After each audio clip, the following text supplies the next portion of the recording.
Now we are just a few hours from polls closing in this tight U.S. presidential race. We put the spotlight in the battleground state of Michigan. Falling in the Rust Belt region, the state is famous for the Great Lakes and the automotive industry. Watch this next report to know how the battleground state of Michigan could sway the U.S. presidential election.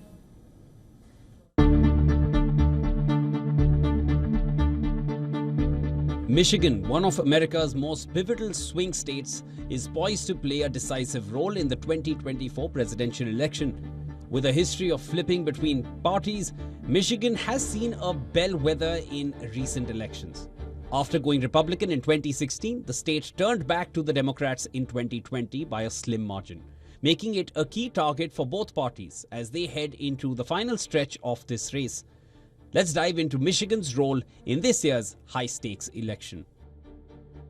With a population of over 10 million and 15 electoral votes up for grabs, Michigan has consistently been a battleground that can tilt the Electoral College. Its politically mixed population and swing tendencies make Michigan an essential state for both campaigns.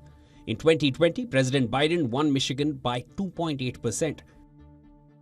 Thanks in large part to high turnout in Detroit and other urban areas, where Democratic voters, especially younger and diverse communities, turned out strongly. With a broad range of demographics and a mix of Michigan remains highly competitive. The 2020 presidential election in Michigan was tightly contested. Biden's win here returned the state to the Democratic side after Trump's 2016 victory.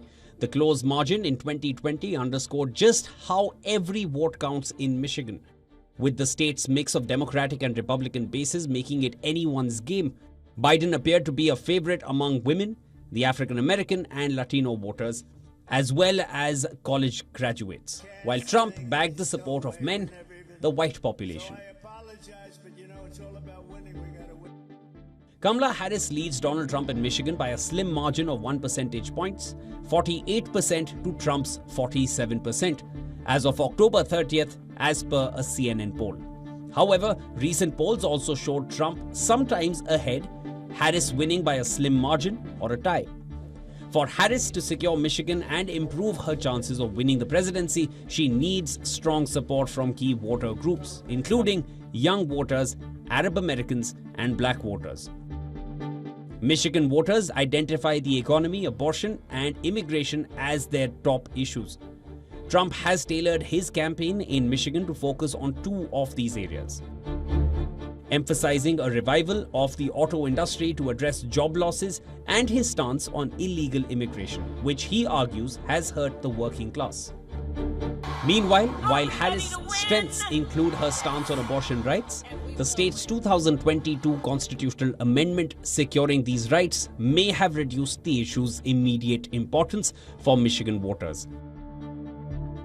Will Michigan hold steady with the Democrats, or will it swing back to the Republicans, as it did back in 2016? This state is said to be one of the most crucial battlegrounds on election night. Bureau Report, WION World is One. Let's now straight go to the VOA correspondent Chris Cascio, who is joining us live from Detroit, Michigan. Chris, good to see you. With the election being neck and neck, how has it panned out in Michigan so far? Well, turnout seems to be pretty high, with some scattered problems in the suburb of Northville, which is just north of Detroit. There was a gas leak, which forced that precinct to relocate. And then in Oakland County, which is north of here as well, it's a very populous and prosperous county. There was some problems with tabulators, but they ended up going to backup tabulators. But turnout has been steady. The Secretary of State says that 46.1% of registered voters have voted thus far, and same-day registrations are actually doing well too. Michigan is one of the states that allows you to register on the same day as Election Day, and there are about 3,700 people who registered to vote today. All right. Also, what are you hearing from some of the voters you spoke there? Well, I was in the predominantly Arab American community of Dearborn, which is just right next to Detroit, to the west of us. And obviously, the war in Gaza is a big issue. Many of them have family members. There's a large Lebanese population there. So they are really feeling that issue personally, but a lot of them did not want to talk to me and reveal how they voted. So that could be a vulnerability for Kamala Harris, as a lot of Arab American voters see her as an extension of Biden's policy in Gaza with regards to Israel prosecuting its war in Gaza. Right. In fact, Michigan is home to the largest share of Arab American voters when it comes to swing states. So that does make sense. Also, Chris, there is so much happening on the final day on the elections, and we have been covering it extensively. Where are the candidates? How are they tracking the developments? Well, President Trump, former President Trump, cast his ballot in Palm Beach, and then later tonight he will be gathering with his supporters and his campaign at the Palm Beach County Convention Center for what he hopes is a victory party.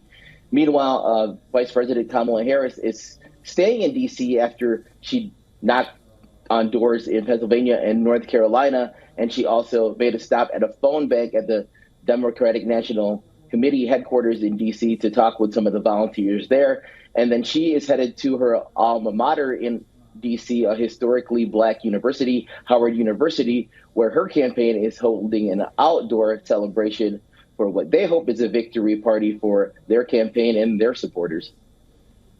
All right, Chris, thank you so much for all those updates from Michigan. Good to see you. For all the latest news, download the WION app and subscribe to our YouTube channel.